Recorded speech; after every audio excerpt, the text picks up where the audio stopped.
Si yo cultivo, por ejemplo, tomates, pues lo que consigo son estos tomates, que es un producto totalmente natural, ¿no? Eso crece en la naturaleza. Ahora, si yo le vendo estos tomates a una fábrica conservera, de la industria conservera, y me convierte los tomates en esto, pues esto no es un producto natural, esto no nos lo encontramos por el campo, esto es un producto artificial. Pues eso es lo que define al sector primario. El sector primario son todas las actividades económicas que lo que consiguen es productos que son naturales, de origen vegetal o de origen animal, claro. Es decir, ¿qué actividades son estas? La agricultura, la ganadería, la pesca, la explotación forestal o la silvicultura. Os preguntaréis a lo mejor algunos qué es la silvicultura. Bueno, la silvicultura de momento ya sabemos, con lo que yo he dicho, que es una actividad económica del sector primario. Esto lo habréis visto alguna vez. Es un bosque artificial, veis que están todos los árboles alineados en fila. La silvicultura consiste simplemente en plantar, por parte de los seres humanos, plantar los árboles y hacerlos crecer como si fuera el cultivo de árboles para conseguir madera. Luego se talan y se vuelve a reforestar con nuevos árboles. Es como la explotación forestal, pero en vez de explotar un bosque natural, pues digamos que es hacer crecer de manera artificial los árboles. Bueno, pues los paisajes en lo que la actividad económica principal es alguna de estas actividades económicas, es lo que llamamos nosotros paisaje rural. Vemos claramente cómo son paisajes totalmente diferentes. Aquí hay una actividad económica predominante frente a la que predomina aquí. Eso es el paisaje rural. Aunque nos encontramos en los países desarrollados como cada vez más paisajes típicamente urbanos se construyen en medio del campo. Digamos que la ciudad y el campo se mezclan y se crean paisajes que no son ni del todo rural ni del todo urbano, es decir, urbanizaciones de población claramente de la ciudad que se construyen en los pueblos porque las ciudades crecen. Esto pasa, por ejemplo, mucha gente de Málaga se ha ido a vivir a urbanizaciones de las afueras de Málaga que ya no están en Málaga, que ya están en Alaurín de la Torre. Y cada mañana salen de aquí con sus coches, se van a la ciudad a trabajar en los bancos, en las oficinas. Por lo tanto, aunque viven en un pueblo, no es población rural.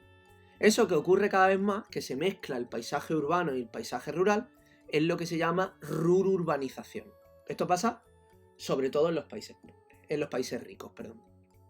Ahora bien, ¿por qué los paisajes rurales son de una manera o de otra? Porque están afectados por una serie de factores. Cuando digo factores, me refiero a qué le influye. ¿Qué hay que tener en cuenta? Hay que tener en cuenta el clima. A la hora de cultivar, evidentemente, no es lo mismo cultivar en sitios tropicales que cultivar en sitios más templados. Se cultivan productos totalmente diferentes, con sistemas totalmente diferentes. Por lo tanto, el clima es un factor que le afecta a la agricultura y a la ganadería. Sobre todo, la agricultura y la ganadería son perjudicadas cuando las temperaturas son extremas. Es decir, mucho frío o mucho calor. Eso es malo siempre para la agricultura o para la ganadería. O cuando hay poca agua. Si hay mucha agua no es tan malo. Lo malo es que falte el agua.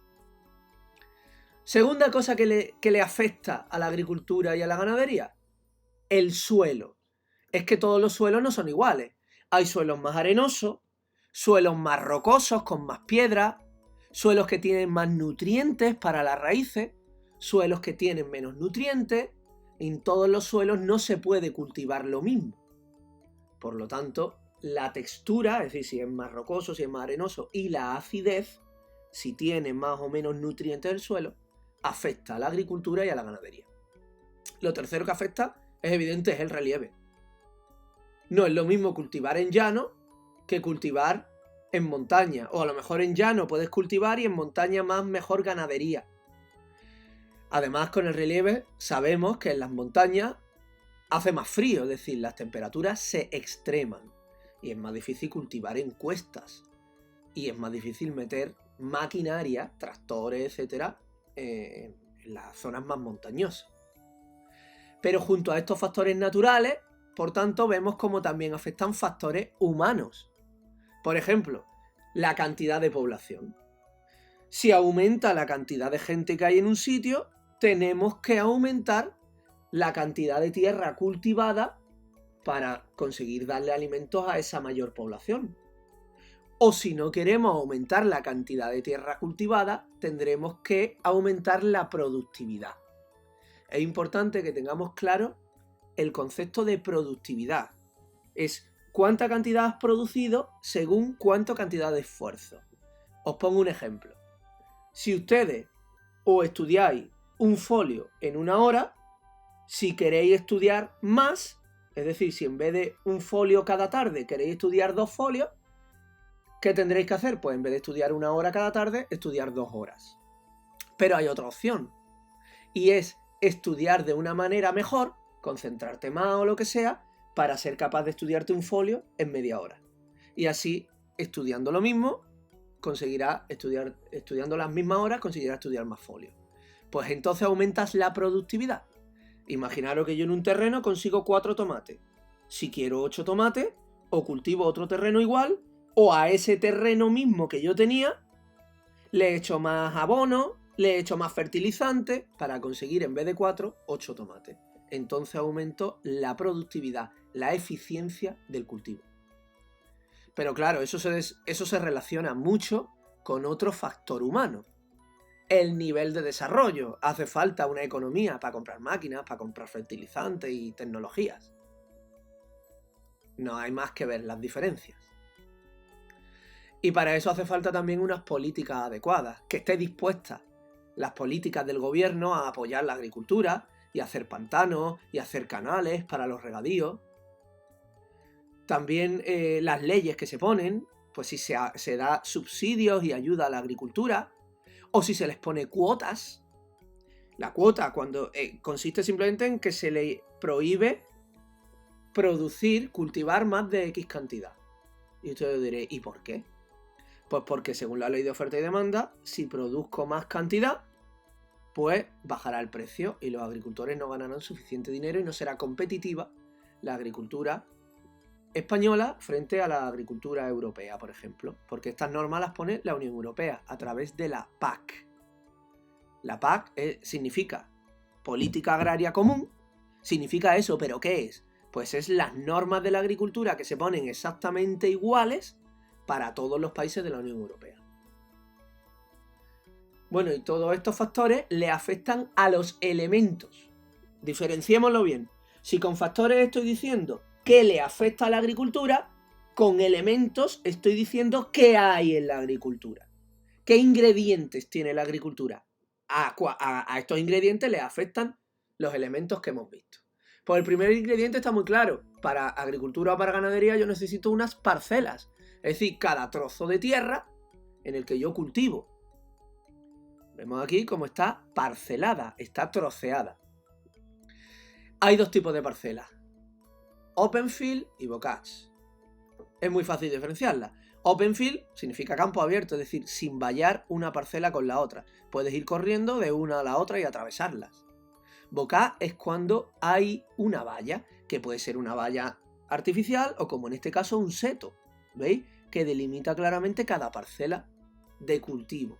Hay más aspectos, aparte si están valladas o no. También hay que ver si son regulares, como en este caso, o irregulares, como en este. Lo segundo que hay que mirar es cómo se cultiva en esas parcelas.